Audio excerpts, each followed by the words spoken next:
Welcome to Myths Unlocked, where we break down myths, legends, and history to find out what's true and what's pure myth. In the ancient world, strength was not entertainment. It was survival. It was honor. It was proof that the gods favored you. Before heroes were painted on vases, before myths were written in stone, there was a man whose strength blurred the line between human and divine. His name was Milon of Croton, and this is the story of how he became the strongest athlete the world has ever seen.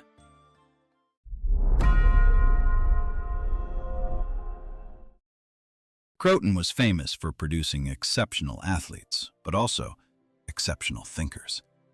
This was the home of Pythagoras, the philosopher who believed that harmony, discipline, and balance governed both the universe and the human body. This is the city where Milon was born. Milon was a wrestler, the most prestigious and brutal sport of the ancient Olympic Games. No weight classes, no rounds, no time limits. You fought until someone submitted or couldn't continue. And yet, year after year, Milon kept winning. He collected 6 Olympic titles, along with countless victories in other Pan-Hellenic games. For decades, his name became synonymous with strength itself. But records alone don't make myths. Stories do. According to legend, Milon trained in a way no one else dared. Every day he lifted a newborn calf and carried it on his shoulders. At first, the weight was trivial, but days turned into weeks, and weeks into years. And as the calf grew stronger, so did Milon. By the time the animal became a full-grown bull, Milon could still lift it, carrying it around the stadium as the crowd watched in disbelief. Whether this happened exactly as described is debatable, but the idea behind it was very powerful. Milon understood something revolutionary for his time, that strength is built gradually. It was said that Milon could break ropes by expanding his neck, hold a pomegranate so tightly no one could steal it, yet gently enough not to crush it, stand unmoved on a greased stone while men pushed him with all their strength, even snap iron bands with pure muscle tension. These stories weren't just about raw power. They were about control. And that made him terrifying. Now picture the ancient Olympic Games. Thousands gathered beneath the sun. No medals, no second chances. You enter the arena naked, covered in oil and dust before the entire Greek world. And then Milon enters the arena. A hulking man, already famous for humiliating his opponents. You feel it before you see him. The crowd shifts, the noise changes. You turn, and there he is, walking toward you with a calm smile on his face.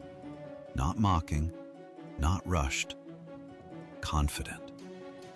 His shoulders are broad, his neck is thick, his movements slow and deliberate, like he already knows how this ends. You try to steady your breathing. The sand sticks to your feet. Your palms are slick with oil and sweat. You already know what's coming. In a few seconds, he'll grab you, drive you into the dirt, pin you with such ferocity that your body simply stops responding. And then, you realize something terrifying. There's nothing you can do to stop it. By his later victories, opponents reportedly refused to face him. They already knew the outcome. But even legends grow older. In his final Olympic appearance, Milon was defeated at last. And something remarkable happened. The crowd didn't mock him. They stood. They applauded. They honored him not as a fallen athlete, but as a living monument to human excellence. Some accounts even describe Milon wearing a lion skin, deliberately resembling Heracles, a mortal hero elevated to myth.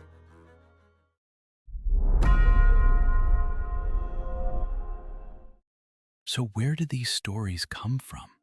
Unlike many myths, Milos was a real historical figure. He is mentioned by ancient writers such as Pausanias, Strabo, and Diodorus Siculus. These weren't poets inventing monsters. They were historians recording extraordinary achievements. But over time, oral storytelling did what it always does. It amplified. It embellished. It transformed greatness into legend. Now for the big question. How much of this is true? The story of Milos carrying a full-grown bull could be true, but even if it isn't, the principle behind it, progressive training, is scientifically sound and still used today.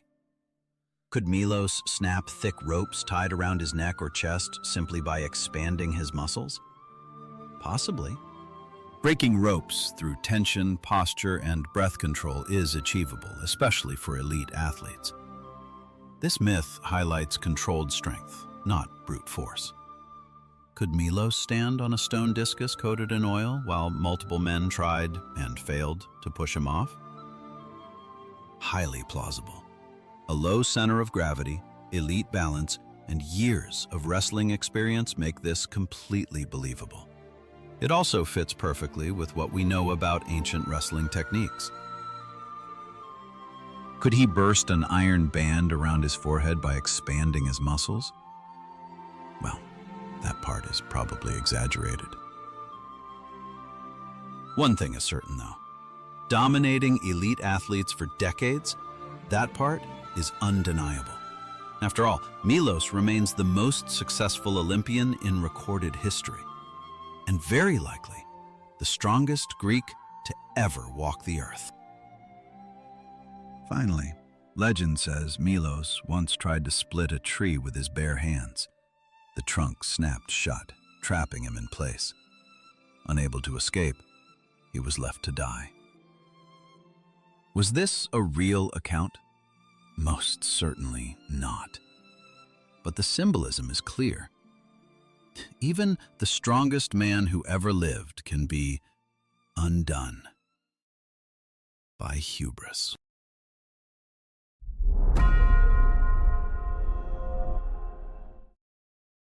In the end, the story of Milon of Croton is more than a tale of strength.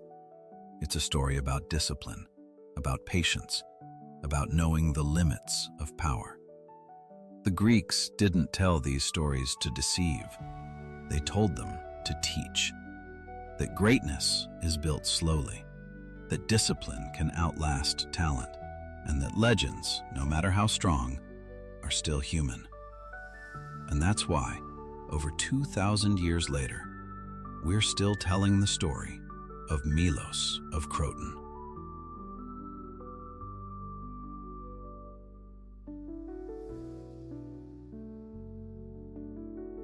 If you enjoyed this video, don't forget to like, share, and subscribe. Until next time, keep the legends alive and stay mythical.